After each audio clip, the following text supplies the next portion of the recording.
Hi, everybody. I know it's been a while since I have done one of these. I have been doing my own little emotional healing. Um, I have been going through my own little growth. And I'm sure you can appreciate me taking the time to take care of myself. So that's what I've been doing. But I had a question. Something just happened, and it's I'm trying to comprehend. So I thought I'd work through this on the video. I'm trying to comprehend how somebody can live with someone that they don't like or have deep-seated emotions with for. Uh, Not even positive emotions, just like I can't stand that person. I can't stand them. They irritate the heck out of me. Every time they do this, I just want to just strangle them. How do we do that? What's the process in that? Well, since I have been on my hiatus or have it on my sabbatical, um, I've learned some things. Well, not necessarily learned some things. I remembered some things I already learned, I already knew. But I'm thinking that our life is pretty simple. It really is really basic. The things that we do, the decisions, it super basic. We make it harder than it needs to be. Um, I speak about fear quite often. I speak about choices we make, belief systems that we have, and how those belief systems affect our lives. The beliefs, the emotions, the events that have caused those beliefs and emotions, um, and how they affect us, and kind of try to come up with ways to overcome them. First of all, we overcome those things by acknowledging that they even exist. Our subconscious mind is this big, and our conscious mind is this big, and our subconscious mind is like huge infinity, sorry. Um, the question is how how do we live in a situation like that? How is it that we stay in that situation? And the answer is we're trying to be right about something. We're trying to prove something right. What is it that we're trying to prove right? Our beliefs. Our beliefs, our emotions, whatever it is we came up with, we might not even know what that belief is. But whatever that belief is that we came up with, it's got us where we are. Pretty much. Not only does it have us where we are, but it also has us making the decisions that we make. It has us perceiving life that way. So let's see for an example. Um, what will be an example?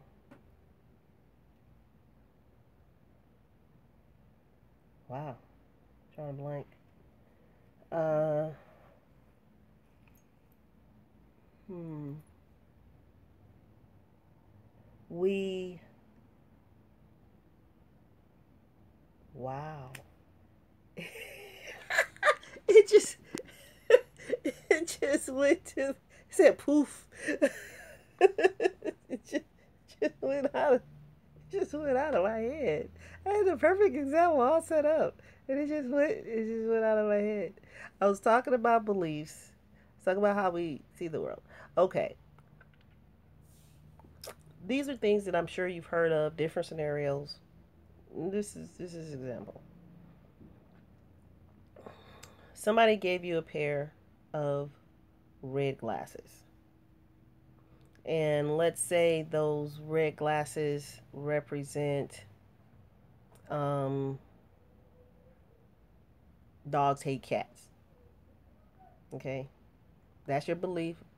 No, dogs love cats. Excuse me. Dogs love cats. That's your belief. So, forget the red glasses. So, when you were a kid, you had cats and dogs, and your cats and dogs loved each other. They grew up together from puppies and kittens, so they were all just loving each other. So you grew up that way. That is what you know. Nobody can tell you anything different because that was your experience. That's what you know. Dogs love cats. They would never hurt a cat. So you grow up in life and you see a dog attack a cat. And you're like, what the heck? Dogs love cats.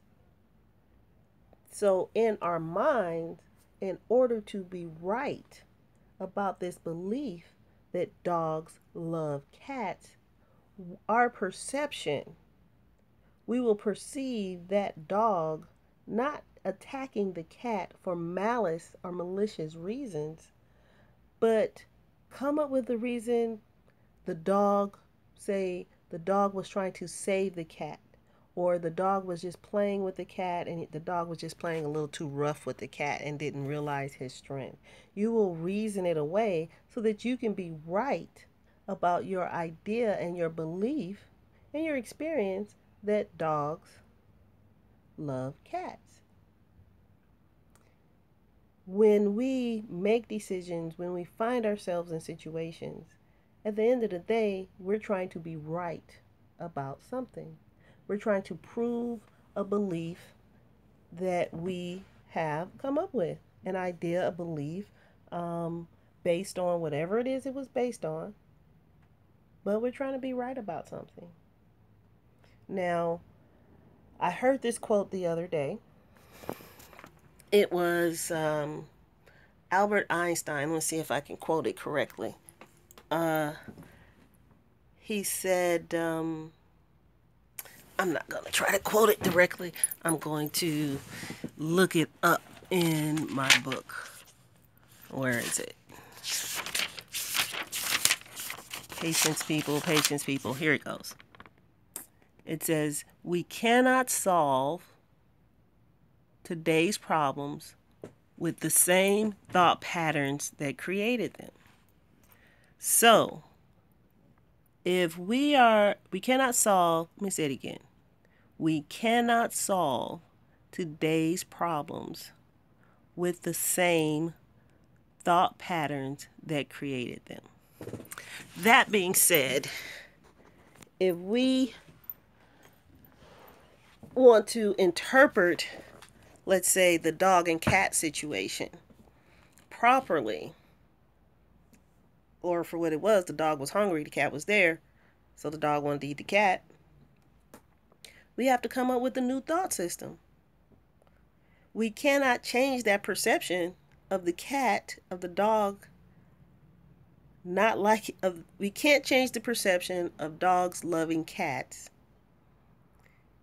if we keep that idea in our head. So we have to change it. We have to come up with a different thought perception. We have to come up with a different thought pattern. That same thought pattern won't get us into a new space. It's been said several different ways, several different times. Insanity is doing the same thing over and over again, expecting a different result. If you think a certain way, expect the same result. If you open yourself up to other ideas and other possibilities, expect new results and new possibilities. I'm probably not going to be saying anything different when it comes to things like physical problems, mental problems. Most everything boils down to beliefs. We have to do the work, people. We have to find out what created these beliefs and acknowledge that they're there, as well as actually facing them. If you're having fears, facing the fears. If you're having anxieties, doing the work that will asking yourself over and over again, what will help to, where did the anxiety come from? When did you first start feeling it? Who wants to do all of that? Nobody really wants to do all of that because it's confrontational. You know, you actually have to deal with that. It's easier to stay in your comfort zone and just live with somebody who you don't like. It's easy to stay in a marriage that you're not happy in because that's what you know. And that's easy. So how bad do you want the growth? How bad do you want to go into this new experience, this new life that you've not lived before? Do you want to go in it? How can you even expect to go into a different life? How can you? Are you doing a vlog? Yes, I'm doing a vlog. you want to be on it? No. Yeah, you want me to put you on it? Just asking if you're doing a vlog. You just asking if I'm doing a vlog? Okay. Thank you for asking. Do you want me to talk about you on this? Absolutely not. You sure? How are we gonna be there? Excuse me. I'm doing a blog. Real quick. I forgot where I was. Where was I? So how can you? Excuse me. How many? Call me real quick. You're bugging me. I'm trying to get ready. How many days? I don't know how much. Girl, you better go on and let me finish this. Yeah, got me my ass, you little shit. Just a little turd. You know, you're 3 inches from being a turd. You know that, right? I love my little angel.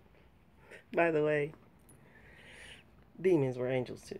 Anyway, that's a different story. Back to what I was saying. How can you expect to have a different life when the thought patterns, the behaviors, everything you have came from how you've been thinking? Came from your emotions, came from your beliefs that you have. Even the illnesses and sicknesses, some of those are related to it as well. I can't say all of them, I'm not God. But a lot of them are. And I'll be getting into quantum physics, energies, densities, things like that a little bit later. But if you sit and think about it, you know these things to be true. You know that when you're stressed, your stomach starts hurting. That's an emotion. So, and that's an emotion that's directly affecting you physically. What do you think hatred does? What do you think fear does? Come on now, people.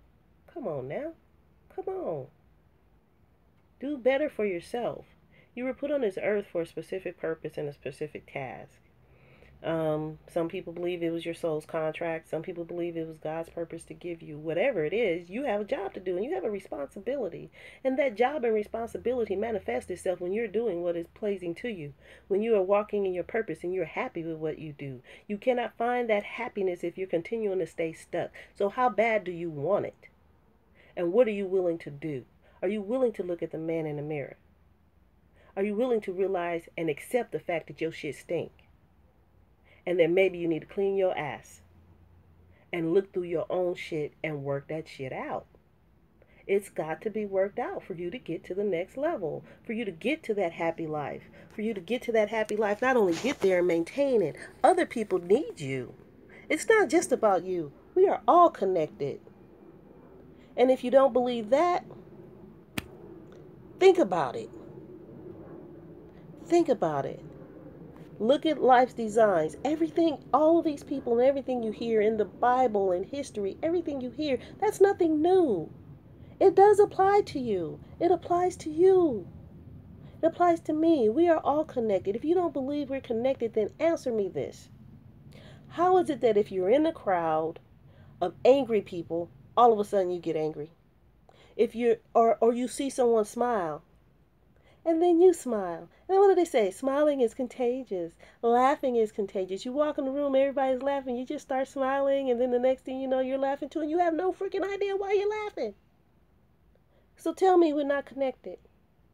You can scientifically blah, blah, blah, blah, blah, But we are connected. Even the meanest person will crack a or I'm smiling on the inside. It's the energies, people. We are all connected. Live the life that you were brought on this earth to live, which is in peace and love and happiness. I'm not saying that there won't be any issues, any work throughs, or any what do you call it? Shit you gotta that'll come up. There's gonna be shit coming up. Just period. How you deal with that shit though. It could be in a happy loving space. That's the point. And you get in that happy loving space when you are living the life that you came here to live. Now, of course, through time, shit got all twisted up. So now you got to do the work to get back to your purpose. And other people need you to be in your purpose. It's not just about you. Yes, this life is yours to live. You are responsible for all of the decisions you make. You do you. However, you do understand that as other people are going to need you to be living your purpose, you need other people as well to live their purpose. I hear a lot of the times, a lot of the evangelist people on the TBN, on the radio stations and all that, not radio, the TV shows, the preachers, they say that they got blessed. Someone called them and told them, God just told me to give this to you, give you $100,000. We need other people. Think of how many times you were in just a really messed up jam and somebody showed you favor on maybe even a little level. It just could be as simple as somebody letting you over while you're driving and you put your blinker on and instead of speeding up, they actually let you over. So, and you made it just in time, say for your job interview. We need other people. We do. So just as I need you to live your purpose, you need me to live mine as well. I was reminded of that through a friend of mine. Because, I'm human. I get those things done. Nobody listens. Nobody cares. I got like 6 viewers. Nobody's listening to all that. There's other people out there saying this stuff. Nobody cares about what I'm saying. I can't say it any different than anybody else, whatever. But I am, and I'm doing me. So I'm living my purpose. And I'm finding out who I am and I'm doing the work and it's ugly and I'm crying and tears are snotting all in my face. But I'm doing it. Back to the original purpose of this whole little thing. Why is it that we live in situations that we are not happy with? We blame it on everybody else. This person, oh, perfect example are marriages. Oh my goodness. Really? How many, you get an estimate, how many people, if you're not one of them, how many people in this world do you know who are unhappily married? Who are basically in a roommate kind of relationship? I call it fences. That's what I call it. Like the movie Denzel Washington movie Fences. Everybody's living in fences.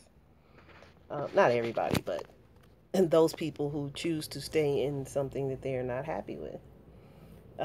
Living in fences. So how many people you know is living in fences? What do you think would happen if they all got divorced? What do you think would happen? I mean, in a peaceful divorce. Because at the end of the day, it's not that either, well, some of them may be assholes, but at the end of the day, it's not that people are just like totally bad people. They just might not be good for each other. It's not that the marriage is bad, that they're just not good for each other. They don't have their soulmate, twin flame, life partner, their rib of my bone, bone of my rib, the rib, the Adam's rib thing. They're not with their life mate. Then again, and there again you have it. If you are not living your truthful purposeful life, then you're sticking in a relationship that you have no business being in, and your true soulmate is sitting out there somewhere waiting for you. He's all, where my baby at? I'm just getting stuck with all of these women's, ain't none of them making me happy, because your soulmate is hanging in there for the kids, or whatever beliefs and reasons why. Live your purposes, people. Be fearless. Trust God, trust the Creator, trust the universe, trust whoever, trust yourself as a co creator. Trust that when you decide to walk in your purpose, just making that statement in itself, I'm going to walk in my purpose. Trust it. Fear will get you by the pubes. Fear will get you by the pubic hairs and have you crying. You need to cut them hairs, or you need to get fear off of you, one way or the other. Be fearless. Trust in the Creator and get yourself out of those relationships that you have no business in. Living with someone you're not happy with, living with someone you're frustrated with, again goes down to beliefs. Who told you you had to stay there? What are you trying to be right about? Answer these questions. This is your homework. What do you get out of being in that relationship? What sense of fulfillment? If you're in an abusive relationship, are you fulfilled by knowing that this person needs you? That this person doesn't have anyone else? Are you in it because that's what you saw growing up? Ask yourself those questions. If you are in a happy relationship, great, you're on track. If you are in a relationship where a person is cheating, yeah, they're doing wrong all day. Why are you there? That's the question to ask yourself. Why are you still in that relationship? What do you get out of it? What are you trying to prove right? Is your belief that all men are dirty, or all men are dogs and all women are bitches? Dogs, bitches, same thing. Yeah. Or holes or whatever? What belief pattern did you get that made that come to pass? Everything can be traced back to that. But you got to do the work and be willing to look at it. Then make the change. Just make the change and love yourself. You got to love yourself. And sometimes it's hard. It's really hard to love yourself. We look for other people to help us and to help us love ourselves. And we forget about ourselves. We get caught up in others. Those are for us who just give and give and give. And it's hard for us to even love on ourselves. At the end of the day, you got to start somewhere, though. So please start. That's my contemplations on why we stay in relationships that we know ain't no good for us. Peace, prosperity, and love.